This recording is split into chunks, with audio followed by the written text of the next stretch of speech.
that if they clean it up, it's probably a closer game. It's just I feel like that game, like I saw a lot from the Ravens. Like, wow, like I was already taking them seriously, but now I'm like, holy crap, it's literally between the Ravens and the Niners now. And that was insane to me.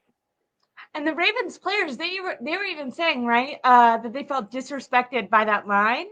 I felt like they came out with something to prove in today's game. And Remember, I feel emotional or highs in all the yesterday's time. game. And I feel like the Niners had the opposite problem where I feel like they kind of were a little bit overconfident. Like even in the post-game press conferences, I think it was George Kittle said, that they were humbled by this loss. I titled that because I I don't know about you, but I think when teams lose, it kind of helps you as a fan feel better to be like, well, no, this really helps humble you and it's actually gonna make you better going forward.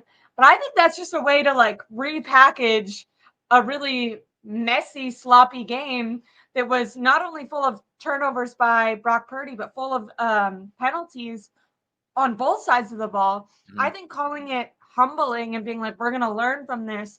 You think at this point, late December going into the playoffs, that you have all the humbling that you already need. Why do how do you feel about that? Because I have heard that take that, okay, better to get punched in the mouth now, and go into the playoffs with this new, revitalized spark trying to prove something, or do you think that it's better to just win out? Like, do you think that there's some sort of positive in losing right now?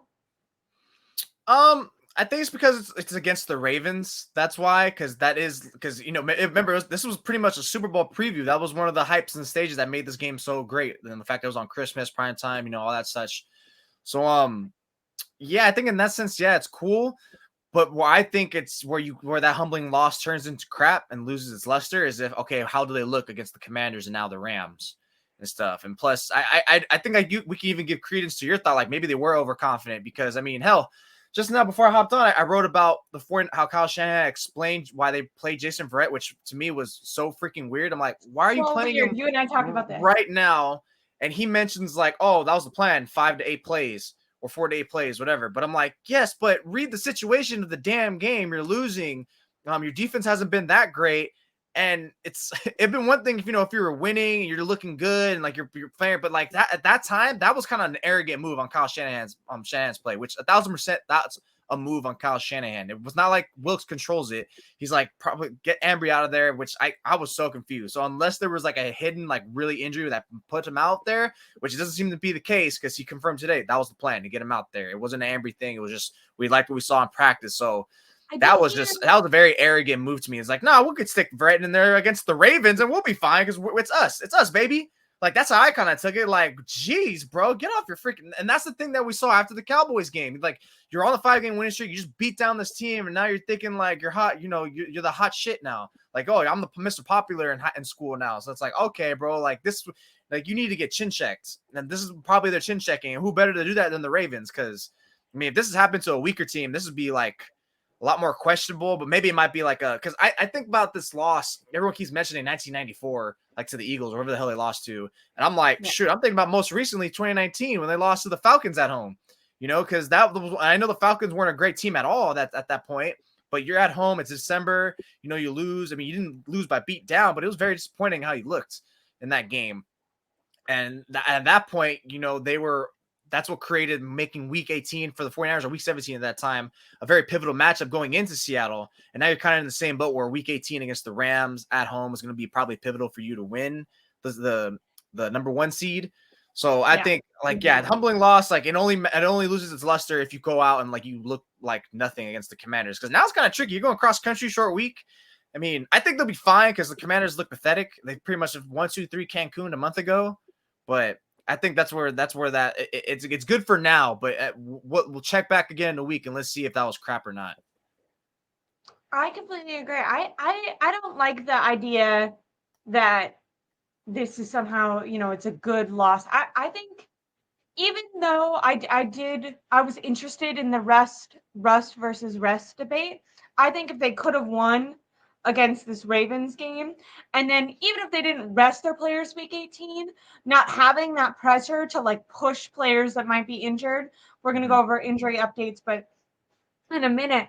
But just the ease that would have came, not saying that they wouldn't have gone out and tried to win, but now you're right. Those games are must wins, because if we look at this 49ers team, especially we look at on offense, the offensive line injuries, George Kittle talked on, was it on Sunday Night Football when he was a guest, and he talked with Rich Eisen about feeling really beat up.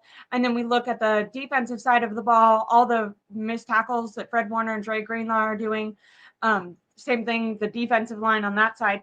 The 49ers need a bye week. Going into the bye week that they had earlier on in the season, we noticed a stark drop off when Kyle Shanahan called his team old and tired. Mm-hmm. And they look old and tired right now. They look like a team that wants to be the bullies, but that showed up, got punched in the mouth, and could not hang around. Brock Purdy looked scared. He looked confused. He was pressured. To me, they're not going to win the Super Bowl unless they get that bye week. So that makes these next two games must-win games, which means that they might be pressuring players to play that could have rested, but because they had this game, so to me, take that, that spin on it being a good loss, to me is kind of BS, in my opinion. It's a battle of attrition, though, for every team at this point. And that's why, first round, even when the second round, the number 2 seed would get the bye week, like those two teams, if you had the bye, it's so desperate. You desperately need that. And again, for the rest, but it also, like, you don't have to play a game. You can, like, cut to the front of the line, instead of us playing the wild card round. Now we only have 2 games to get to the Super Bowl instead of 3. So everything, it all matters, like, so clutch, like, factory. So hopefully they really, like, put their heel onto the gas pedal, put the toe, everything front, and just go forward from this, because it's okay. It's okay because you lost to the Ravens. Like, hey, they're a clear Super Bowl contender, especially after they look like that. That's the thing about the Niners too. Like, who really gives them their most trouble? Teams that know how to, like, really be physical. The Browns, the Bengals showed up that game, although they had elite they had Joe Burrow's best performance of the year at that point. So it's just, those are always the teams that really give them, like, those physical toll, that someone that can match that with them. And really, there's no one else in the league that can really, like, give them that worry other than the Ravens. What if they meet up against the Browns in the Super Bowl and Joe Flacco? I'm sure plenty of United fans are going to be freaking out and getting PTSD from that. 49er fans in his nightmares. Really quick, a bunch of comments are talking about Brock Purdy losing confidence. We have so many people talking about him losing confidence, and then asking, is this on the play calling? Is it Kyle Shanahan's fault? I think you mentioned, like, how, like, you didn't have a problem with it, but that was more opening script. Like, to me, it's like, yes, it's partly on Purdy, but also, like, dude, like, it really felt like he was trying hard to get Purdy to win his MVP. And we said that, speculated at the first half of the season. Remember, it's like, God damn, why is McCaffrey getting, like, 30 freaking plus touches a game? Especially when it's like the game's out of reach. Why did they need to give freaking Chris McCaffrey 30 carries in September, but when he gets 131 yards off 14 carries against a defense that's bad at stopping the run, he's averaging 7.5 basically yards per carry, gets a touchdown, and they don't. I think, especially those, like, if we keep talking about not only for Brock Purdy, but then when Sam Darnold was put in, and we're going to get to this in a second, where I do blame Kyle Shanahan, is I think that they still could have lost that game and they gave up. But in the red zone, when Brock Purdy was throwing multiple interceptions, like, it's not like Kyle Shanahan couldn't have changed the game plan after the first 3 interceptions. Yeah. Because there was still more after that. But with Brock Purdy and Sam Darnold, there was opportunities once they got to the red zone. Because let's say, like I said, in the first half, they had 231 yards just passing the ball. Like, they were doing good passing the ball. But once they got to the red zone, Brock Purdy kept losing his mind and giving the ball to the other team. Why wouldn't Kyle Shanahan just give Christian McCaffrey the ball and run it in? That's where I think your theory about him maybe trying to prop up Brock Purdy as an MVP is correct, because we've seen plenty of games where they've walked down the field and then ran it in. So there was no reason for that to be kind of happening. And I think Brock Purdy was doing the same thing, pressing, trying to show off maybe trying to cement himself. We've talked about in press conferences him kind of being aw shucks, but in games really wanting to prove that he is that guy. And when we talk about that first interception, there's a shallow route that's wide open that he could have thrown to, but he throws the ball over that guy to try to get the guy in the end zone, which is completely unnecessary. He could have thrown that pass right there. They would have gotten within 5 yards of the touchdown and then ran it in. But instead, they were trying to go for it all. Yeah. It felt like pretty much like a replay of like the Eagles game, except now you're playing a better team and you're just being stubborn about passing it. And this time was actually against a good secondary, if not the best secondary in the league, in my opinion. So it just really because I think of the real summarization of why they should have ran it more. Because look, they had a 2-to-1 pass to run ratio. That's insane. Like from a Kyle Shanahan led 49ers offense, like what? So I mean, it's just when you have the good summarization, like I was saying, was the first touchdown they get in the game. They go to McCaffrey most of it, and they just trot down. I was like, okay, that was easy. Now it's what it was 12-16 going to halftime, something like that, or 12-20, something like that. But it was still they were still within reach, and you come out flat, you're still trying to pass it. I mean, the Ravens made more adjustments too in the second half against running the ball too, but it's just. Man, it just felt like it was more than just Purdy. That's why I'm getting at it too. Like watching McKivitz get laid out by Marlon Humphrey. Like, how are you an offensive lineman? You're letting a corner sun you like that. And that goes back to like an offseason decision that I think is the riskiest move they made. Was nothing with quarterback. Nothing was. It's like the riskiest move they made was like McGlinchey's gone. That's all good. We got McKivitz. Like what?